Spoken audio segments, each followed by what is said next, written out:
Pada materi kali ini, kita akan membahas mengenai transaksi deposito berjangka.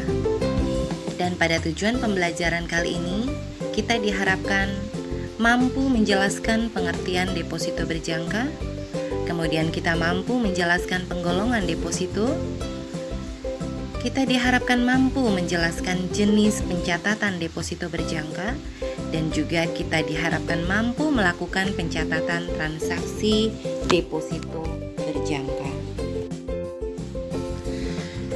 Kita bahas dulu mengenai pengertian akuntansi deposito berjangka. Apa sih yang dimaksud dengan deposito berjangka?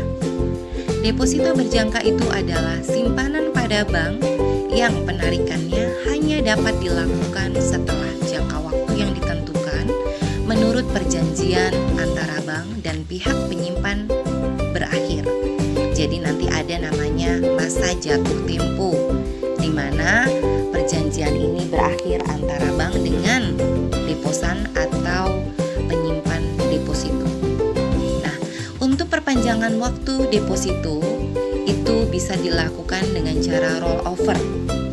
Apa sih pengertian dari perpanjangan jangka waktu deposito?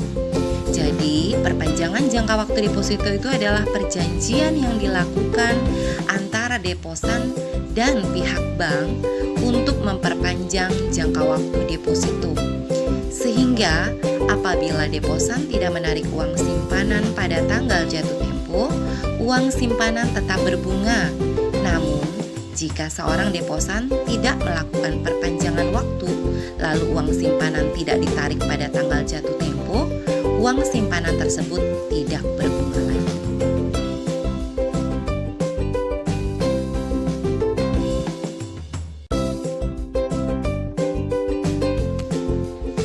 Lalu, deposito berjangka itu apa saja macamnya?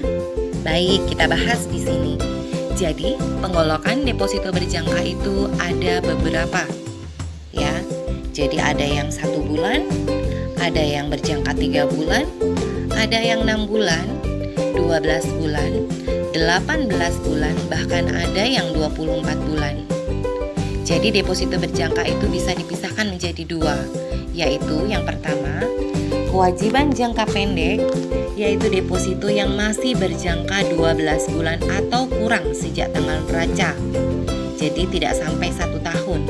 Sedangkan yang kedua, bisa disebut sebagai kewajiban jangka panjang, yaitu deposito yang berjangka lebih dari 1 tahun atau 12 bulan sejak tanggal neraca.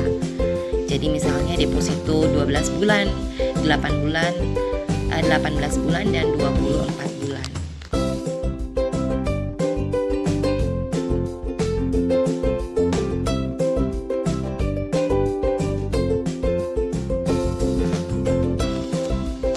Lalu bagaimana dengan pencatatannya? Nah, di sini akuntansi deposito berjangka itu meliputi pencatatan transaksi sebagai berikut. 1. Transaksi pembukaan deposito berjangka. Jadi pada saat awal pembukaan deposito itu kita sudah melakukan transaksi pencatatan untuk deposito berjangka ini. Kemudian yang kedua, transaksi penghitungan dan pencatatan bunga deposito. Jadi nanti kita menghitung bagaimana sih pencatatan bunga, kemudian bagaimana cara menghitung bunga, ya. Kemudian kita lakukan jurnal. Yang ketiga, pencatatan transaksi penutupan deposito saat jatuh tempo. Yang keempat, pencatatan transaksi penutupan deposito berjangka sebelum jatuh tempo. Dan yang kelima adalah pencatatan transaksi perpanjangan deposito berjangka secara rollover atau secara otomatis. Baiklah, kita mulai dari pembukaan deposito berjangka. Jadi seperti halnya dengan setoran tabungan, pembayaran untuk pembukaan deposito itu bisa dilakukan dengan uang tunai, kemudian cek atau bilet giro atas bank lain, dan cek atau bilet giro atas bank penjualan deposito.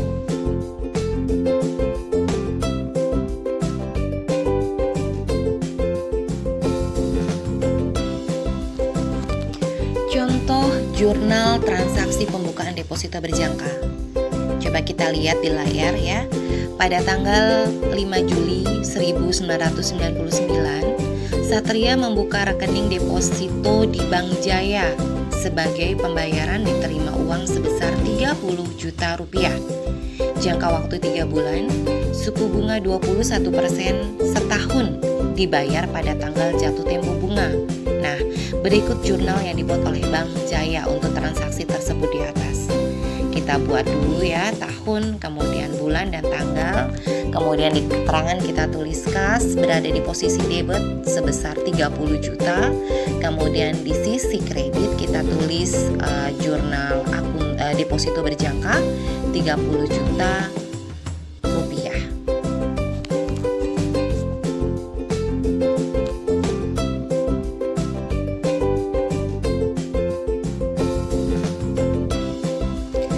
Lalu bagaimana dengan perhitungan dan pencatatan bunga deposito berjangka?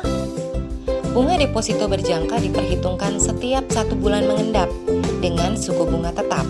Dengan demikian, besar bunga tiap jatuh tempo pembayaran itu selalu sama. Pembayaran dilakukan apabila pembukaan deposito berjangka di awal bulan, maka jatuh tempo pembayaran juga tiap awal bulan. Dan sebaliknya, jika pembukaan deposito berjangka di akhir bulan, maka jatuh tempo pembayaran juga di akhir bulan.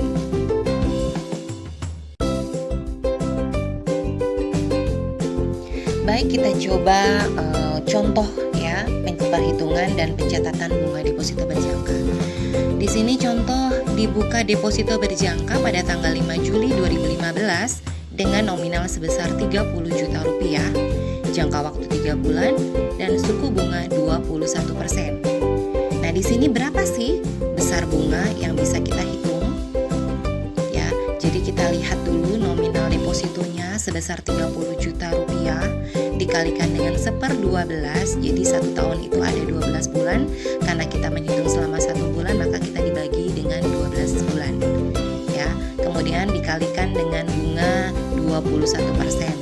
Jadi bunga ini tergantung dari kebijakan yang ada di bank ya. Di contoh soal ini bunga yang berlaku adalah 21%.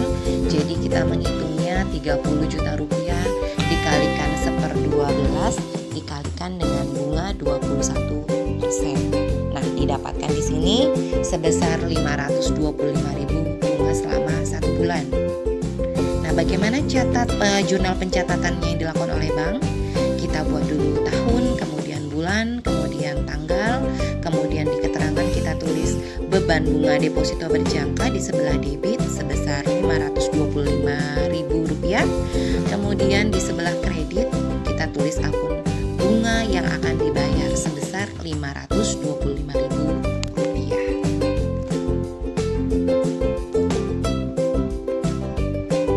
Lalu bagaimana dengan pencatatan transaksi penutupan deposito berjangka yang telah jatuh tempo? Penutupan rekening deposito berjangka itu apa sih? Jadi jangka waktu deposito itu berakhir atau pada tanggal jatuh tempo deposito berjangka, maka bank harus menutup rekening deposito yang bersangkutan. Penutupan dilakukan dengan cara memindahkan saldo rekening deposito berjangka deposan ke rekening deposito berjangka yang telah jatuh tempo. Dengan demikian, rekening deposito berjangka deposan setelah ditutup tidak memiliki saldo lagi. Kita lihat contoh jurnal transaksi penutupan deposito berjangka. Rekening deposito berjangka Satria yang dibuka pada tanggal 5 Juli 1999 dengan nominal 30 juta rupiah, jangka waktu 3 bulan, suku bunga 21%, maka jurnal untuk mencatat transaksi penutupan rekening deposito berjangka yaitu kita buat dulu tahunnya, kemudian bulan dan tanggal yaitu tanggal 5. Kemudian di kolom keterangan kita tulis deposito berjangka 3 bulan rekening Satria di kolom debit sebesar 30 juta rupiah. Kemudian kita tulis deposito berjangka yang telah jatuh tempo sebesar 30 juta rupiah di sebelah kredit.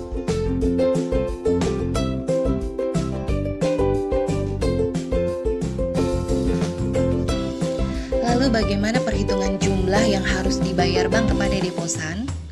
Ya, pada saat deposan ingin mencairkan depositonya, jumlah yang harus dibayar bank adalah jumlah nominal ditambah bunga deposito dikurang PPh.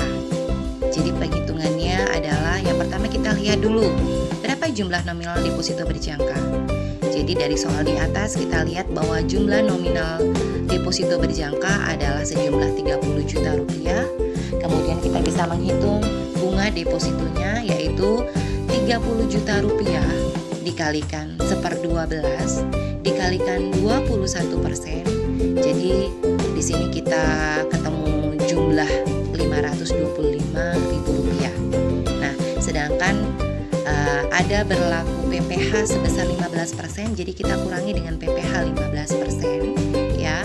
Jadi kita hitung dulu PPh-nya 15% dikalikan bunga deposito yaitu Rp525.000, ketemu jumlah Rp78.750. Jadi jumlah yang dibayar itu depositonya sebesar 30 juta rupiah ditambahkan dengan bunga dikurangi dengan PPh. Jadi di situ ketemu nominal 30.446.750 rupiah.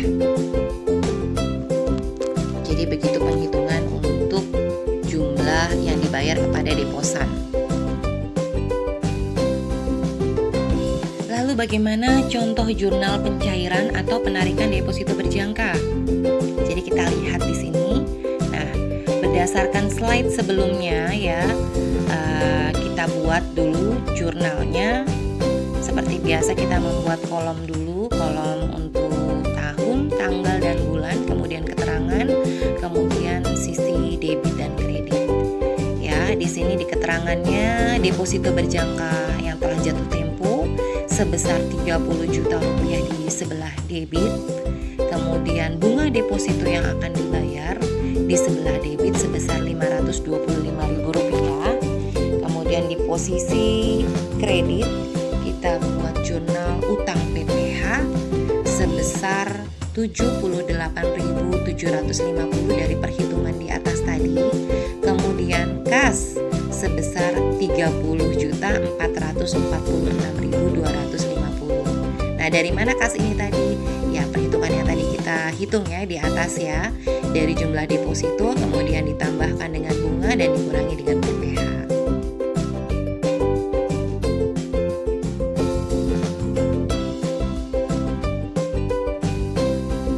Sekarang kita bahas pencatatan transaksi penarikan deposito berjangka yang belum jatuh tempo. Nah, ada kalanya deposan menarik deposito berjangka itu sebelum waktu habis atau jatuh tempo. Deposan yang menarik depositonya sebelum jatuh tempo itu akan dikenakan penalti atau denda.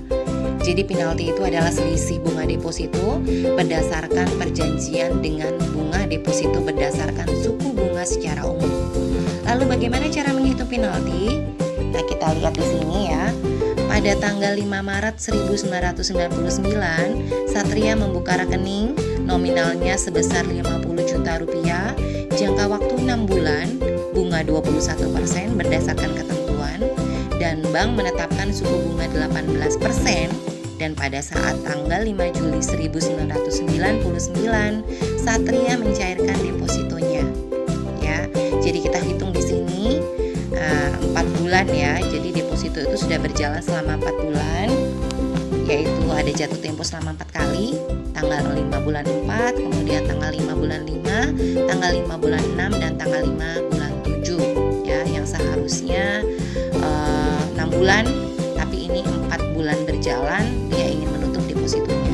Jadi kita hitung dulu, 50 juta rupiah dikalikan 4/12 dikalikan 21%, itu ketemu 3.500.000. Kemudian kita hitung bunga ya, bunga pada saat kita mencairkan depositonya ya, ada ketentuan. Ternyata bunga yang ditentukan adalah sebesar 18%. Kita hitung 50 juta rupiah dikalikan dengan 4/12 dikalikan 18%, ketemu 3 juta rupiah. Nah, kita selisihkan 3.500 lulus dengan 3 juta ternyata ada selisih sebesar 500.000. Jadi penalti dicatat oleh pihak bank dalam rekening disebut pendapatan operasional lain-lain ya. Di sini jumlahnya Rp500.000.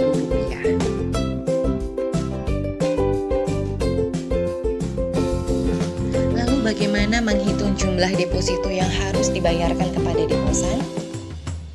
Jadi kita lihat dulu jumlah nominalnya di atas sebesar Rp50 juta. Jadi kita bisa hitung bunganya. Rp50 juta dikalikan dengan 1/12 dikalikan 21% ketemu jumlah 875.000. PPh atas bunga sebesar 15% dikalikan 875.000 ketemu jumlah 131.250.000. Nah, sedangkan penalti yang sudah kita hitung sebelumnya adalah 500.000. Lalu bagaimana penghitungannya?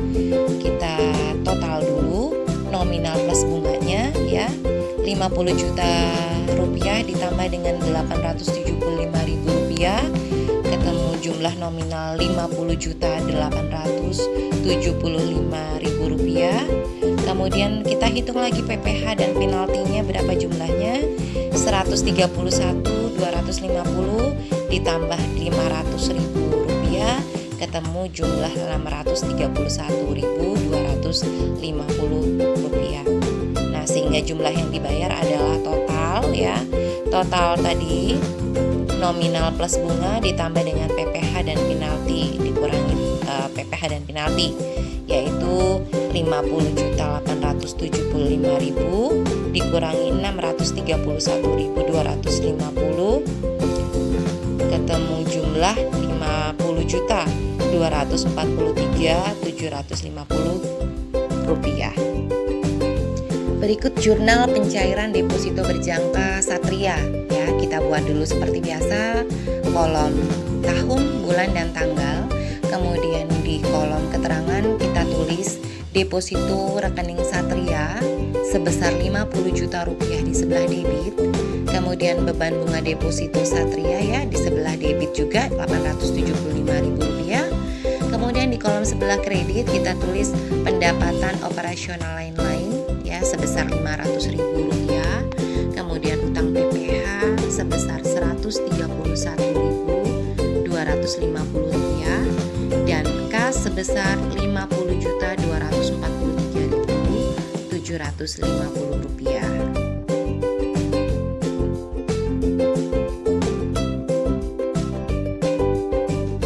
Dari penjelasan yang sudah dipaparkan di atas, kita coba ya latihan soal. Yang pertama, pada tanggal 28 Februari 2009, Bank Harapan Jaya menjual deposito berjangka waktu 3 bulan, nominalnya Rp10 juta. Bunganya 18% dibayarkan pada saat jatuh tempo bunga. Dari data di atas, jatuh tempo bunga deposito berjangka adalah A. Tanggal 28 Maret, 28 April, dan 28 Mei 2009. B. Tanggal 30 Maret, 30 April, dan 30 Mei 2009. C. Tanggal 30 Maret, 29 April, dan 29 Mei 2009. D. Tanggal 31 Maret, 30 April, dan 31 Mei 2009. E. Tanggal 1 April, 1 Mei, dan 1 Juni 2009. Nah, kira-kira jawabannya apa? Ya, jawabannya adalah A. Tanggal 28 Maret, 28 April, 28 Mei 2009 ya. Sekarang untuk soal nomor 2. Pada tanggal 7 Juli 2009, Murni membuka rekening deposito berjangka nominal Rp15 juta. Jangka waktu 6 bulan, bunga 21% dibayar pada saat jatuh tempo bunga.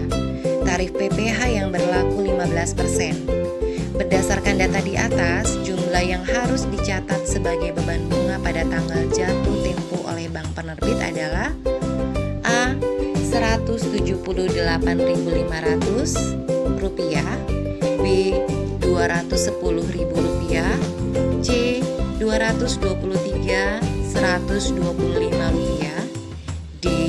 Rp225.125. Rp262.500 dan E Rp301.875.000.